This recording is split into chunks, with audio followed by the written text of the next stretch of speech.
தமிழா உங்களை அன்போடு வரவேற்கிறது. இந்த காணொளியில பார்த்தீங்கன்னா, இயற்கையை அறிவோம் அப்படிங்கிற பகுதியில முதல் காணொளியா இருக்கு. என்ன அப்படின்னு காணொளிக்குள்ள போய் பார்க்கறதுக்கு முன்னாடி நம்ம சேனலை சப்ஸ்கிரைப் பண்ணல அப்படின்னா மறக்காம சப்ஸ்கிரைப் பண்ணி பக்கத்துல இருக்க பெல் ஐகானை கிளிக் பண்ணிக்கோங்க. இப்போ வாங்க நம்ம காணொளிக்குள்ள போலாம். நம்ம வீட்ல வந்து இருக்க வேண்டிய முக்கியமான 5 தாவரங்கள பத்தி இந்த காணொளியில வந்து பார்க்கலாங்க. அத பத்தி தான் இந்த காணொளி வந்து இருக்க போகுது. சரி வாங்க இப்போ போய் பார்க்கலாம். முதல்ல நம்ம பார்க்குறது பார்த்திங்கன்னா கற்றாழை, சோற்றுக்கத்தாழை. இது வந்து முக்கியமாக எல்லாருடைய வீட்லேயும் வந்து இருக்க வேண்டிய ஒரு முக்கியமான செடி. நிறையா வீடுகளில் இருக்கும். இப்போ உங்கள் வீட்டில் இல்லை அப்படின்னா இனிமேல் வந்து நீங்கள் இதை வந்து ஒரு சின்ன தொட்டியில் வளர்த்துக்கலாம்.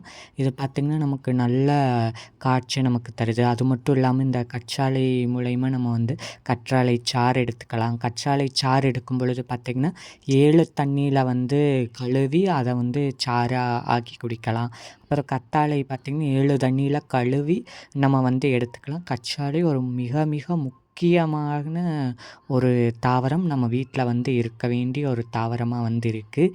இதில் என்ன ஏகப்பட்ட மருத்துவ குணங்கள் வந்திருக்கு. அது நான் உங்களுக்கு தனித்தனியாக இன்னொரு வரக்கூடிய காணொளிகளில் நான் உங்களுக்கு போடுறேன். இதை பார்த்திங்கன்னா நம்ம தலையில் வந்து தேய்ச்சிக்கலாம், முகங்களுக்காக நம்ம தேய்ச்சிக்கலாம்.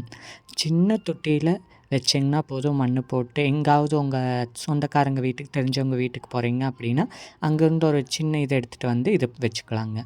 அடுத்தது பார்த்திங்கன்னா திருத்துழாய்ன்னு சொல்லக்கூடிய துளசி. இந்த துளசியில் ஏகப்பட்ட மருத்துவ குணங்கள் இருக்குது. இதை பற்றி நான் சொல்லணும்னு அவசியம் இல்லை. நிறையா பேர்த்துக்கு இயற்கையாகவே எல்லாத்துக்கும் தெரிஞ்சிருக்கும். துளசியில் பார்த்திங்கன்னா பல வகையான வகைகள் வந்து இருக்குது. குறிப்பாக நமக்கு தெரிஞ்சதை பார்த்திங்கன்னா ராமர் துளசி, இன்னொன்று வந்து கிருஷ்ண துளசி.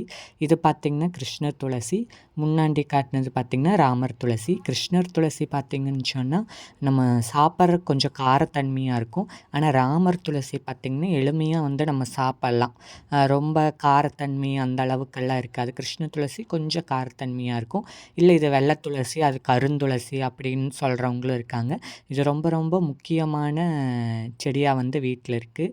இது இருந்துச்சுன்னு சொன்னால் நல்ல ஆக்சிஜன் நமக்கு காற்று வந்து நல்லா கிடைக்கும். காற்றால் அந்த துளசியை வந்து வழிபாடு பண்ணும் பொழுது நம்மளுக்கு பார்த்திங்கன்னா நல்ல காற்று வந்து கிடைக்கும். அதுக்கப்புறம் பார்த்திங்கன்னா வெற்றிலை ரொம்ப முக்கியமான தாவரம். நம்ம கிரகத்தில் வீட்டில் வந்து இருக்க வேண்டிய ஒரு தாவரமாக வந்து இருக்குது. வெற்றிலையை பார்த்திங்கன்னா காலையில் பார்த்திங்கன்னு சொன்னால் பாக்கும், மதியானம் பார்த்திங்கன்னா வெத்தலையும், அப்புறம் ராத்திரி பார்த்திங்கன்னா சுண்ணாம்பும் அதிகமாக வந்து இது ஒவ்வொன்றையும் வந்து அதிகமாக போட்டு நம்ம வந்து உட்கொள்ளணும் அப்படின்னு வந்து சொல்லியிருக்காங்க. ஏன் காலையில் வந்து பாக்கு, ஏன் மதியானம் வந்து வெத்தலை அதிகம், ஏன் ராத்திரி வந்து பார்த்திங்கன்னா சுண்ணாம்பு அதிகம் அப்படிங்கிறது வந்து ஒரு கணக்கு இருக்குது. நான் அது பின்னாடி வரக்கூடிய காணொளிகளில் உங்களுக்கு நான் அதை தனியாக உங்களுக்கு என்னென்னு சொல்கிறேன். அடுத்தது பார்த்திங்கன்னா ஓமவெல்லின்னு சொல்லக்கூடிய கற்பூர வெள்ளி இலை. இதில் பார்த்திங்கன்னா பஜ்ஜியெல்லாம் வந்து நம்ம போடலாம். அதுவும் உங்களுக்கு நான் ஷார்ட்ஸாக வந்து எப்படி போடுறது அப்படின்னு உங்களுக்கு சொல்கிறேன்.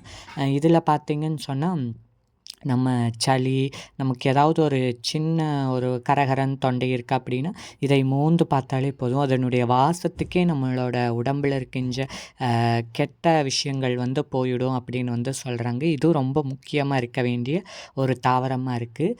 அது மட்டும் இல்லை, இது இருந்துச்சுன்னு சொன்னால் குழந்தைங்களுக்கு உடனே ஏதாவது ஒருன்னா கை வைத்தியத்துக்கு பயன்படுத்தக்கூடிய ஒரு தாவரமாக வந்து இருக்குது. இதுவும் ரொம்ப அவசியம் வச்சுக்கணும். உடச்சி வச்சாலே போதும், இது வந்துடும். அடுத்தது பார்த்திங்கன்னா மருதாணி வந்து எல்லார் வீட்லேயுமே கட்டாயம் இருக்கும். இல்லை அப்படின்னு இதையும் வந்து பார்த்திங்கன்னா உங்களுக்கு தெரிஞ்சவங்க வீட்டில் ஒரு பெரிய குச்சி இருக்குது அப்படின்னா அதை உடச்சிட்டு வந்து வச்சிங்கனாலே போதும், நல்லா தளதளன்னு வளர்ந்துடும். இது பார்த்திங்கன்னா நம்ம கையில் வந்து அரைச்சி வைக்கணும். குறிப்பாக உள்ளங்காலில் வந்து வைக்கணும்னு சொல்லுவாங்க. இந்த காணொளியை பார்த்துட்டு நீங்களும் உங்கள் வீட்டில் இந்த செடிகள் இல்லை அப்படின்னா மறக்காமல் வந்து இந்த செடிகளை வந்து வையுங்க. இயற்கையை அறிவோம் அப்படிங்கிற அடுத்த காணொளியில் வந்து நான் உங்களை பார்க்குறேன்.